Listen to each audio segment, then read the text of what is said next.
Salam sejahtera untuk kita semua. Saya Ludeta Guniantari dari Angkatan 32 Kelompok 1 akan mempresentasikan tugas tentang nilai-nilai dasar aparatur sipil negara serta penerapannya dalam kehidupan sehari-hari. Menjadi seorang ASN mempunyai tugas fungsional utama sebagai pelaksana kebijakan publik, pelayanan publik, dan perekat dan pemersatu bangsa. Sebagai seorang guru, tentunya pelayanan publik yang dihasilkan adalah kepada peserta didik atau siswa. Pelayanan publik yang baik itu tercermin dari mampunya guru mengaktualisasi nilai-nilai dasar ASN yang dirumuskan dalam aneka, akuntabilitas, nasionalisme, etika publik, komitmen mutu, dan anti korupsi. Yang pertama, akuntabilitas. Akuntabilitas adalah kata yang sering kali kita dengar, tetapi tidak mudah untuk dipahami. Dalam pengertiannya, akuntabilitas adalah kewajiban pertanggungjawaban yang harus dicapai. Akuntabilitas merujuk pada kewajiban setiap individu, kelompok, atau institusi untuk memenuhi tanggung jawab yang menjadi amanahnya. Contoh penerapan dalam kehidupan sehari-hari, terutama kita sebagai seorang guru adalah dengan selalu bertanggung jawab terhadap tupoksi kita. Salah satunya adalah dengan memberikan pelajaran dengan sungguh-sungguh, sepenuh hati, dan bertanggung jawab. Tidak hanya asal mengajar dan mentransfer ilmu saja, tetapi juga mengajarkan pendidikan karakter yang nantinya diharapkan dapat membantu dan mempersiapkan peserta didik dalam kehidupan bermasyarakat. Yang kedua, nasionalisme. Nasionalisme merupakan pandangan tentang rasa cinta yang wajar terhadap bangsa dan negara, dan sekaligus menghormati bangsa lain. Nasionalisme sangat penting dimiliki oleh setiap pegawai ASN.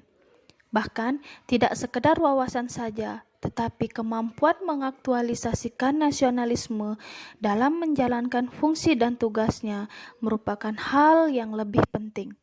Dengan nasionalisme yang kuat akan membuat setiap pegawai ASN memiliki orientasi berpikir mementingkan kepentingan publik, bangsa, dan negara.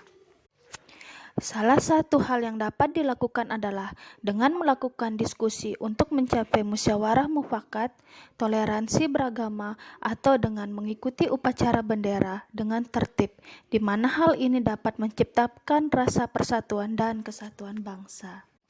Yang ketiga, etika publik. Dalam kaitannya dengan pelayanan publik, etika publik adalah refleksi tentang standar atau norma yang menentukan baik atau buruk, benar atau salah perilaku, tindakan dan keputusan untuk mengarahkan kebijakan publik dengan dalam rangka menjalankan tanggung jawab pelayanan publik. Salah satu cara yang dapat dilakukan dalam melaksanakan etika publik adalah dengan selalu bersikap sopan santun dalam melayani masyarakat, membiasakan senyum, sapa, dan salam, bisa juga dengan mematuhi protokol kesehatan untuk menjaga kesehatan bersama pada masa pandemi sekarang ini. Yang keempat, komitmen mutu. Komitmen mutu merupakan kesanggupan yang sungguh-sungguh dari seorang pegawai untuk melakukan tugas dengan efektif, efisien, inovatif, dan berorientasi pada kepuasan pelanggan.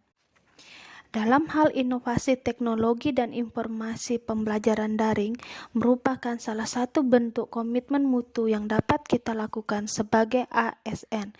Sebagai guru yang awalnya pembelajaran dilakukan secara tatap muka berubah menjadi daring yang dilakukan melalui media elektronik karena di situasi darurat yaitu pandemi COVID-19. Sebagai seorang guru, kita dituntut agar dapat menyesuaikan keadaan agar pembelajaran tetap berlangsung. Oleh karena itu, guru harus kreatif dan inovatif dalam merancang pembelajaran yang dapat menarik siswa untuk belajar. Yang kelima, anti korupsi. Korupsi sering dikatakan sebagai kejahatan luar biasa yang menyebabkan kerusakan baik dalam lingkungan pribadi, keluarga, masyarakat, dan kehidupan yang lebih luas. Kerusakan tersebut tidak hanya terjadi dalam kurun waktu yang pendek, namun dapat berdampak pada jangka waktu yang amat panjang. Indikator nilai-nilai dasar anti korupsi meliputi jujur, peduli, mandiri, disiplin, tanggung jawab, kerjasama, sederhana, berani, dan adil. Anti korupsi dapat dilakukan dengan cara menolak gratifikasi, tidak memberi dan menerima dalam hal suap, berani berkata jujur dan menjunjung keadilan.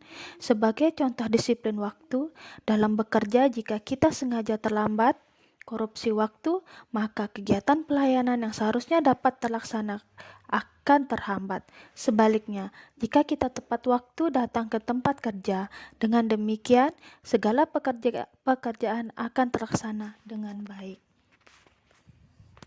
Sekian dan terima kasih.